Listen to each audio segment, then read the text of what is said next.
tempo, a globalização é um fato que gerou inúmeras mudanças no cenário político e econômico mundial.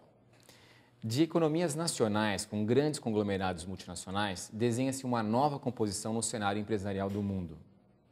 Países subdesenvolvidos, como eram chamados, passam a ser emergentes, como os BRICS, Brasil, Rússia, Índia, China e África do Sul, que com suas economias em desenvolvimento e participação cada vez maior no mercado internacional. Mas e as empresas brasileiras? Como é que elas estão no processo de desenvolvimento de suas operações no exterior? O Programa Empreendedor fala hoje sobre esse tema, internacionalização de empresas. Está no ar, Empreendedor Série Sustentável.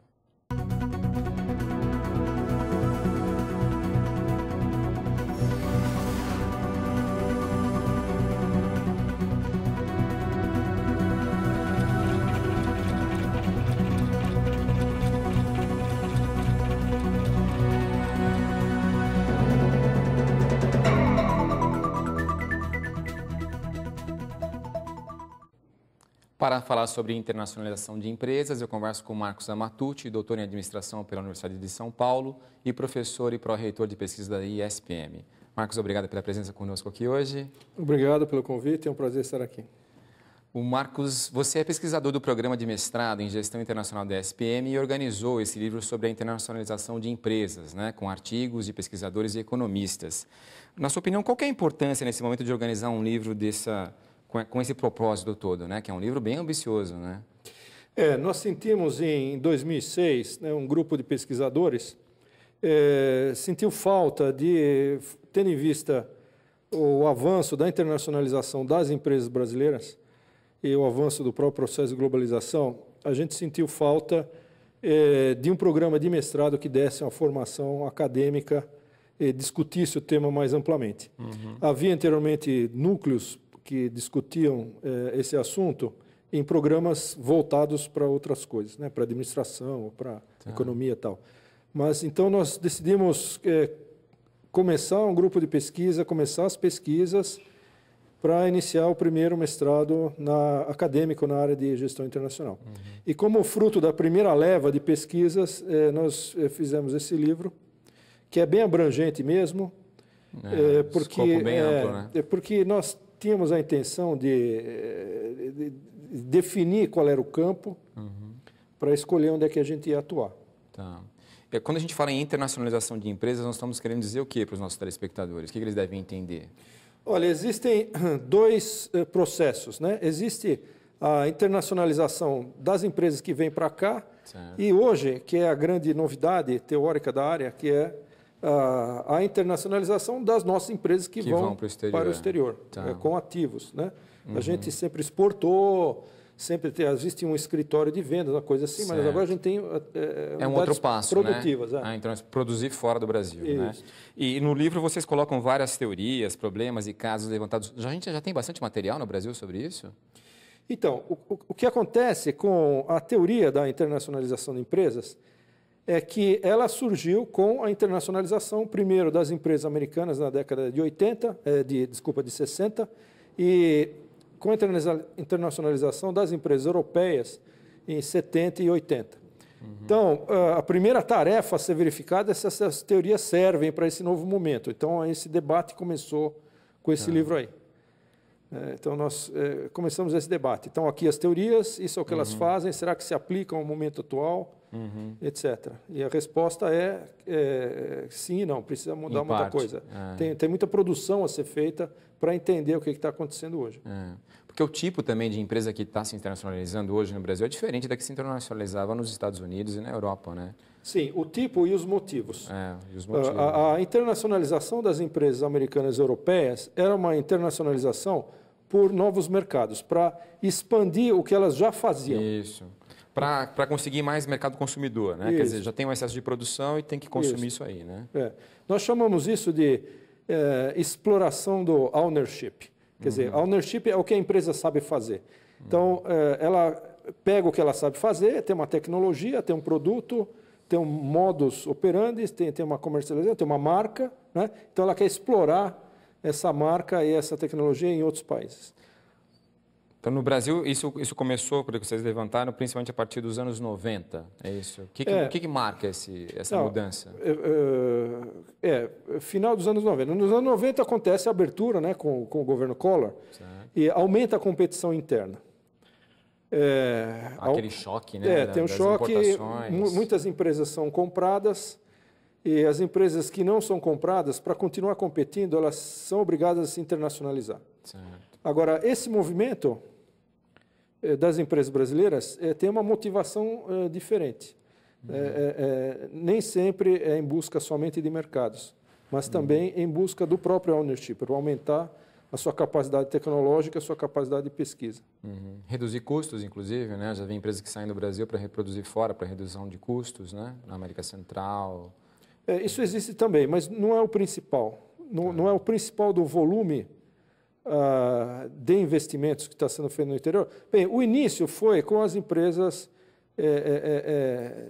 de commodities, né? O petróleo, né? A gente aproveitou oportunidades da crise na América do Sul, crise na Argentina, a Petrobras foi a campo, depois as empresas de aço. Pessoal de serviços também, né? De produção. Sim, pessoal de serviço. O pessoal de serviço foi atrás de mercado, porque a gente é bom nisso aí. Porque a gente tem a tecnologia, a gente sabe fazer, exato, tem preço competitivo. Então, o Odebrecht... Isso, Camargo Correia, né, esse pessoal todo aí, de grandes obras, né? Então, essas foram as primeiras áreas, então? Essas foram as primeiras áreas. E você veja, na parte de... digamos assim, infraestrutura ou empresas mais de base, a gente foi muitas vezes em busca de matéria-prima, né? Que a gente comprou, por exemplo, uma mina de níquel no Canadá, né? Foi uma grande compra, hoje... foi histórica, né? Foi histórica. E mesmo a Petrobras foi buscar novas oportunidades de exploração. Agora, o que aconteceu em seguida é que, por exemplo, na indústria automobilística, que é uma indústria de internacionalização de fora para dentro, quer dizer, nós temos empresas multinacionais que vieram com incentivo do governo para cá, para desenvolver toda uma cadeia produtiva. O que aconteceu foi que, a partir de 90, o setor de autopeças foi duramente atingido, e aí as empresas que não foram compradas, elas se internacionalizaram. Quer dizer, era uma decisão, uma coisa ou outra. Grande parte das empresas tipo COFAP, era familiar, então a decisão não é exatamente uma decisão racional econômica. Eu acompanhei muito uma empresa de amortecedores chamada Nakata. Não sei se você lembra da Nakata de amortecedores. Acompanhei assim de perto mesmo o processo. E eles estavam assim prontos para se internacionalizar, para virar uma multinacional, e foi tudo ao contrário, né? Foram comprados. Mas a Sabó, por exemplo, fez o contrário, que é interessante comparar o caso da Sabó com a da Metal Leve, porque eram empresas similares, tinham uma boa tecnologia, exportavam, mas eram empresas familiares. Uma família decidiu sair de campo e a outra família decidiu ir a campo. Então, a Sabó comprou empresas alemãs de altíssima tecnologia, alemãs, de altíssima tecnologia, tanto para dar uma força para a marca e poder se colocar como fornecedor mundial, como para adquirir tecnologia que ela não possuía aqui. Então, veja, é um movimento de aquisição do ownership, ampliação do ownership, não tanto de mercado. Entendi. E nesse processo, que a gente chama de IED, né, de investimento estrangeiro direto no Brasil, primeiro vieram os investimentos estrangeiros para depois as empresas brasileiras saírem para campo, ou isso foi meio que ao mesmo tempo? Não, nós temos investimento estrangeiro direto de fora para dentro, está no livro, desde o século XIX, né, desde o século XIX, com ferrovias e serviços, né, a própria indústria automobilística chegou aqui muito no início do século XX. O Brasil era visto, principalmente pela indústria relacionada a transporte, né, como um amplo mercado, porque tem que se locomover aqui nessa terra muito grande. Então, a Ford chegou em 1917. Vê se pode uma coisa dessa. Foi o segundo país. Eles foram primeiro para o Canadá e segundo para o Brasil. E não tinha, evidentemente que não tinha indústria de suporte, né? Então tinha que ser CKD, importava as peças, montava aqui. Oficinas, né? Oficinas. Tipo General Motors também, né? A General Motors em 1920 e pouco, 21, 22. por aí. Então, o IED é bem mais antigo. É bem mais antigo. Tá. A forma do IED, isso também está no meu capítulo do livro, era diferente, porque o governo participava, né? A empresa entrava com dinheiro, recolhia juros, era muito diferente do que é hoje. Entendi. O manejo do risco era diferente. Tá, então essa questão, as empresas saindo daqui, isso que é recente. Isso então. é que é muito recente, não só do Brasil, mas dos países emergentes em geral, como se citou o BRICS, né? Isso acontece com empresas da Índia, nós estamos recebendo, né, empresas chinesas e empresas indianas, a Tata, a Chery, né, indústria automobilística, que eu puxo para esse lado porque é o que eu pesquiso, né? Certo. A Tata é um dos maiores grupos do mundo. Exatamente. Né? Indiana. E tem facilidades produtivas no exterior. Então, esse fenômeno é novo. Tá. E isso é que está colocando em xeque as teorias tradicionais. Entendi. E por que você acha que deu... Qual foi o elemento que deu essa propulsão para mudar? Para as empresas saírem daqui e começar a comprar, como a Sabó, que você acabou de dizer, né? Foi para a Alemanha, comprou empresas de tecnologia. Então, tem alguma coisa macroeconômica por trás disso? Sim. São dois movimentos. O primeiro movimento é a própria emergência do país emergente. Então, essas empresas estão endinheiradas, né? Elas estão capitalizadas, né? Elas conseguem ter o poder de fogo para atuar no exterior. Depois de uma certa relutância, o BNDES e o próprio governo entendeu a importância. Né? No começo foi difícil, porque é muito difícil você convencer, principalmente um político, né, de que você vai estar gerando, fora, você está gerando emprego no exterior em vez de gerar emprego aqui. Mas você não acha que entrava muita questão ideológica ali, não? Sim, tem também. Discussão ideológica, como é que vai investir um país que ainda tem vários problemas e tal, né? Não, tem. Mas eu acredito mais essa hesitação inicial, a falta de experiência mesmo, porque não tinha antes, né? Então, está começando agora, é novidade, vamos pensar, peraí, o que a gente está fazendo? Né? Mas hoje já tem apoio para a internacionalização, então isso é uma coisa. A segunda, quer dizer, o poder de fogo, o capital, o apoio do governo. A segunda coisa é a própria competição da globalização. Quer dizer, não tem como. Ou você faz isso ou morre, né? Faz parte da estratégia. Você tem que retaliar. Os caras vêm para cá, você tem que ir para lá. Né? Você tem que saber o que ele sabe e saber competir nos mercados que ele consegue competir. Isso tem a ver com entrar no mercado americano. É ganhar competitividade. Você não vai ganhar mercado lá, não vai aumentar. Não, mas você vai ganhar estrutura lá, né? Exatamente. Para poder se defender aqui dentro. Exatamente. Né, depois, né? Então, esse movimento isso é bem legal. É importante. E você acha que porque todo mundo até hoje fala, né, na elevada carga tributária brasileira, na questão do câmbio, que é muito instável e tal, e isso não atrapalha sobremaneira essas empresas terem esse movimento de daqui para fora? Isso não é impeditivo? Olha, eu diria que não, apesar do que as pessoas podem dizer, para sair não, né?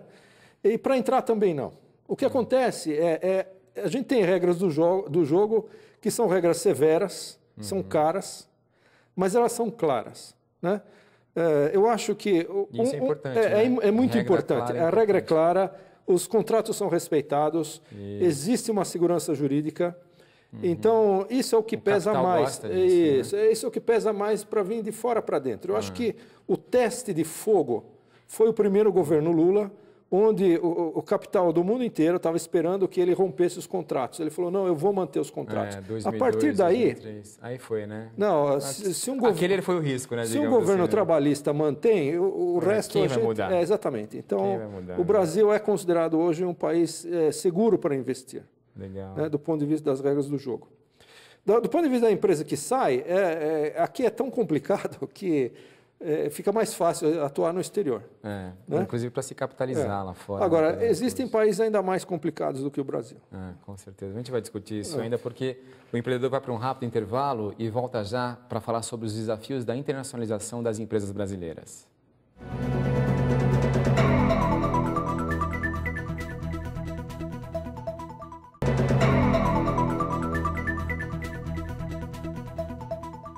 Este é o programa Empreendedor e o convidado de hoje é Marcos Amatucci, doutor em administração pela Universidade de São Paulo, professor. Marcos, no livro tem um artigo do Renato Teles, né, falando sobre a questão de clusters de negócios, né? Para a gente entender, para os telespectadores, o que são clusters? É muito interessante esse artigo. Ele é um artigo teórico e ele deixa o leitor preparado para começar uma pesquisa empírica na área de clusters. Clusters são agrupamentos geográficos de empresas do mesmo ramo. Então, é um fenômeno que foi percebido aí na década de 80, e tem clusters muito famosos, como a indústria moveleira italiana. No sul do Brasil, sim. Né? Tipo a PL, então? Seria um arranjo produtivo local? O arranjo produtivo local, ele é a forma que o governo deu a um cluster. O cluster é o agrupamento natural, que vai acontecendo então a APL é quando entra o governo. Isso. O cluster, ele se auto-organiza. Auto-organiza. Mas os APLs dia foram clusters. Né? Então, a região ou a proximidade favorece essa concentração. E há um desenvolvimento bastante acelerado quando acontece o cluster, porque há troca de informação, há troca de funcionário, há o desenvolvimento de indústria de suporte. Então, é um fenômeno interessante. E qual é o gancho do Renato Teles nesse artigo? Assim, o que ele destaca? O que você destacaria do artigo dele? Bem, ele discute os motivos de formação de cluster, né, e justamente quais são as vantagens, né, de ter um cluster. Quais seriam as ações do administrador público que poderiam favorecer o aparecimento de clusters, né, em algumas indústrias. Né? Então, o ideal é que a política pública descobrisse vocações regionais e fizessem ações que pudessem favorecer o aparecimento de clusters. Legal. E como é que o cluster se liga à internacionalização? Montar um cluster facilita ir para o exterior? Facilita a exportação, né? Porque você tem uma série de empresas do mesmo ramo, elas podem fazer feiras conjuntas, podem fazer exportação conjunta, né? tem bastante sinergia. Tá. Em geral, o cluster está mais ligado a polos exportadores do que ao investimento direto. Os clusters, em geral, são clusters de pequenas e médias empresas. Certo. São agrupamentos de pequenas e médias empresas. E você que faz pesquisas, que está sempre ligado às empresas, como é que o que você pode dizer? Como é que as empresas estão enxergando hoje esse movimento do Brasil para o exterior? Uma empresa grande, média no Brasil, o que ela vê de atrativo lá fora? Olha, eu diria que já uma empresa média para grande que não se internacionalizou já está com cosquinha, né? Ela está vendo os pares fazendo tá vendo isso, os né? pares. Tem motivos teóricos para a empresa que compete internacionalmente estar presente no país onde o seu concorrente está, né? O fenômeno chamado de crowding, né? Quando um vai, ele tem vantagens por estar lá em relação aos competidores que apenas exportam para lá. Certo. Então, quem está lá não tem barreira alfandegária, tem facilidades fiscais. É tratado como um local, né? É tratado como um local. Então, se o seu competidor está lá, você deve estar lá também. Agora, ainda a gente está em busca da tecnologia e da competitividade internacional, que é muito importante. Basicamente, é o aprendizado de vender para mercados mais sofisticados, que nos torna mais competitivos, inclusive, no mercado doméstico. Você acredita que para se internacionalizar, para uma empresa sair daqui e montar a operação fora, ela tem que necessariamente passar por exportação, montar uma filial lá fora e depois montar um negócio, montar uma empresa? Ela tem que fazer isso ou ela pode ir direto? Não, esse é o modelo clássico de Uppsala, né, que está discutido no livro também, que é um modelo de internacionalização... Um modelo sueco de comércio exterior. Né? Gradativo, né, por etapas. Isso depende, uma etapa... avançar uma etapa, por exemplo, sair do agente de vendas para abrir uma subsidiária de vendas ou sair da subsidiária de vendas para uma facilidade produtiva, e hoje ainda mais, né, eu escrevi um artigo sobre isso também, depois da facilidade produtiva ainda está havendo uma descentralização da pesquisa e desenvolvimento, quer dizer, atividades mais nobres da cadeia estão sendo exportadas também, sendo feitas no exterior, porque quando a empresa atinge um certo tamanho, não dá mais simplesmente para fazer todo o desenvolvimento aqui, né? de produto centralizadamente, porque o backlog é muito grande. Então tem que descentralizar. A gente tem visto isso com empresas tipo HP, né, Adidas, eles descentralizam essa questão do desenvolvimento. A IBM e a própria indústria automobilística, né? A gente já está desenhando carro aqui. Inclusive, a gente desenha carro aqui que não vai ser comercializado aqui. Isso. É a exportação de serviço de alto nível. Levou a isso, né? Exatamente. Então, não tem necessariamente passar por exportação. Então esse era um modelo da década de 70. Hoje em dia, o que impede a barreira a ser superada de uma etapa para outra é o conhecimento de mercado. Então, hoje você tem outras maneiras de conhecer o mercado. Principalmente se você já fez um investimento num determinado país. Você já tem experiência suficiente e você pode escolher um outro país, não necessariamente passando pela exportação. Hoje você tem outras maneiras de adquirir experiência de mercado. Por exemplo, como assim? Inclusive, é a minha próxima pergunta para você, né? Como é que uma empresa consegue entender como é que funciona o mercado lá fora, né? Olha, a cabeça dos consumidores, que só estando lá para saber, né? Não adianta ouvir falar, né? Sim, uma boa maneira é fazer uma parceria. Né? Nem sempre você precisa ir sozinho, que é o que a gente chama de greenfield, né? Ir lá no terreno e fazer o prédio e começar do nada. Não. Tem isso também, às vezes é necessário, mas às vezes você pode começar com uma parceria, uma joint venture, tem um parceiro local, né? Mesmo se você tem um agente de vendas, muitas subsidiárias evoluir a partir do agente de vendas. O agente de vendas que vende o seu produto e mais produto de 150 outras empresas, você vai lá, eu quero você para mim. E ele pode te ajudar. Isso é bem comum. Sabe onde eu vejo muito isso? Com as empresas alemãs aqui no Brasil. Eles adoram essa coisa de parceria, para não ficar quebrando pedra à toa, né? Isso. Reinventando a roda. Então já chega aqui, pega uma empresa que já conhece o mercado, mapeou o mercado e aí juntam as forças, né? É um trade-off. A empresa tem menos controle sobre as operações, mas ela tem conhecimento grátis sobre o mercado local. Exatamente. Então a parceria é um caminho. É um caminho bom, é um caminho para se internacionalizar. Né? Em alguns lugares, como a China, por exemplo, nas áreas estratégicas, como a indústria automobilística, a indústria aeronáutica, a indústria eletrônica, que são consideradas pelo governo chinês como áreas estratégicas, é obrigado. Tem que ter um parceiro local. Né? É isso mesmo. É lei, inclusive. Né? Como é que funciona essa questão de transferência de conhecimento de marketing, Matsuuchi? Como é que se consegue fazer isso? Então, marketing negócios, né?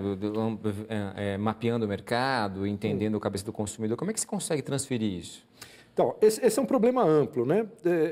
A Thelma escreveu um capítulo com uma pesquisa específica sobre transferência de conhecimento de marketing.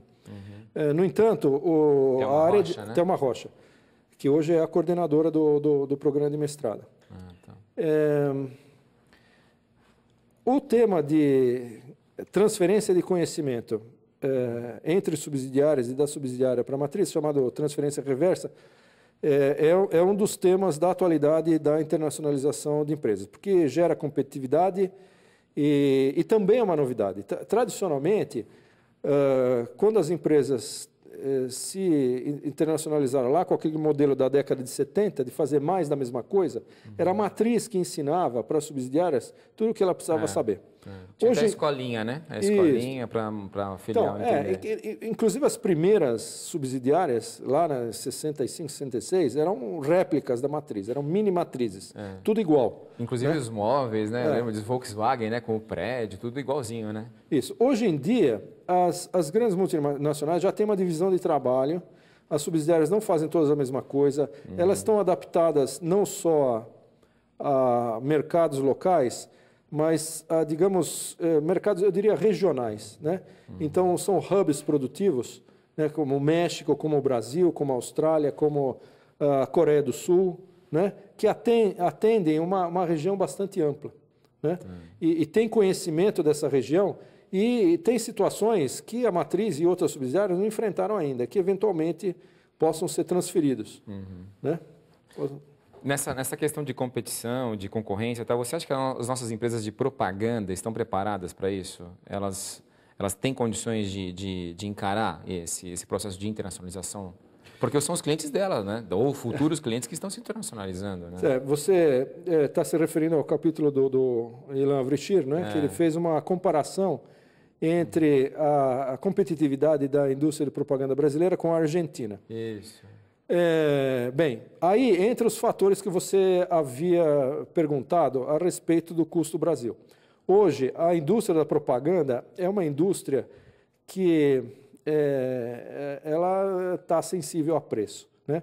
As nossas, principalmente na área de produção, né? Não só a agência, a parte de criação, a parte de planejamento, de campanha, coisa assim. A produção do material. A produção mesmo, filmes, né? O filme, o ator, o casting, o cenário, as coisas todas. A parte hard, né?